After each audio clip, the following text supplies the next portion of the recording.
एक शख्स मजदूरी की तलाश में सफर कर रहा था। काफी चलने के बाद वह थक कर एक पेड़ के नीचे बैठ गया और आराम करने लगा। थोड़ी ही देर गुजर गई थी कि अचानक पेड़ से परिंदों की आवाज आने लगी। मुसाफिर ने चौंक कर ऊपर देखा। एक मोर और मोरनी घबराहट में शोर मचा रहे थे। उनके घोंसले में नन्हे बच्चे थे और एक सांप धीरे धीरे उनकी तरफ बढ़ रहा था।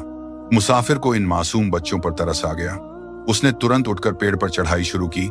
ऊपर पहुंचकर उसने एक लकड़ी तोड़कर सांप को जोर से मारा। सांप छौंक कर नीचे गिरा और रेंगता हुआ झाड़ियों में गायब हो गया।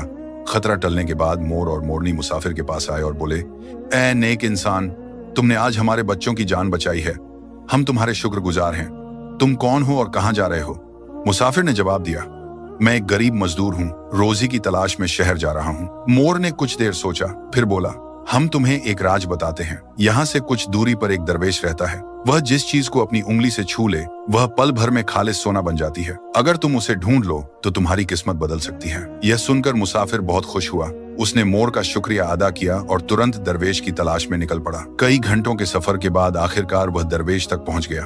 वह अदब से दरवेश के सामने बैठ गया और रोते हुए बोला, हजूर, मैं एक गरीब आदमी हूँ, कई दिन से भूखा प्यासा हूँ। अगर आप मेरी मदद कर दें तो मेरी जिंदगी बदल सकती है। दरवेश ने नरमी से पूछा, मैं तुम्हारी क्या मदद कर सकता हूँ? मुसाफिर ने एक पत्थर उठाया और कहा, अगर आप यह पत्थर सोना बना दें तो मेरी सारी परेशानियां खत्म हो जाएंगी। दरवेश ने अपना हाथ पत्थर पर रखा और वह पत्थर तुरंत खालिस सोना बन गया। मुसाफिर खुशी से झूम उठा। उसने दरवेश का शुक्रिया अदा किया और वापसी के लिए चल पड़ा। कुछ दूर जाने के बाद उसने अपने हाथ में पकड़े हुए सोने को गौर से देखा। अचानक उसके दिल में ख्याल आया, अगर दरवेश एक पत्थर को सोना बना सकता है तो मैं क्यों न थोड़ा और मांग लूं। यह सोचकर वह वापस दरवेश के पास गया और बोला, हजूर, यह एक सोने का पत्थर मेरे लिए तो काफी है, लेकिन मेरे बाद मेरे बच्चों का क्या होगा? अगर आप थोड़ी और मेहरबानी फरमा दें तो मेरा पूरा परिवार खुशहाल हो जाएगा। दरवेश ने पास खड़े एक पेड़ को उंगली से छुआ तो वह पूरा पेड़ तुरंत सोना बन गया। दरवेश ने कहा, यह सोना तुम्हारी 7 पीढ़ियों के लिए काफी है। अब जाओ और खुश रहो। सोने का पेड़ देखकर मुसाफिर की खुशी का ठिकाना न रहा।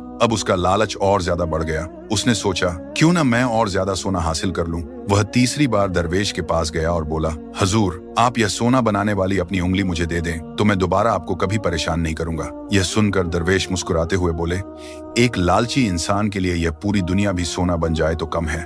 तुमने खुदा की नमतों की नाशुक्र की है, इसलिए तुम इस सोने के हकदार नहीं रहे। यह कहकर दरवेश वहां से चले गए। थोड़ी देर बाद जब मुसाफिर ने पीछे मुड़कर देखा तो वह पत्थर और पेड़ दोनों अपनी असली हालत में वापस आ चुके थे। मुसाफिर अफसोस से खड़ा देखता रहा। उसे समझ आ गया कि अगर वह शुक्र करता तो शायद वही एक सोने का पत्थर ही उसके लिए काफी था, लेकिन उसके बढ़ते हुए लालच की वजह से उसने सब कुछ खो दिया।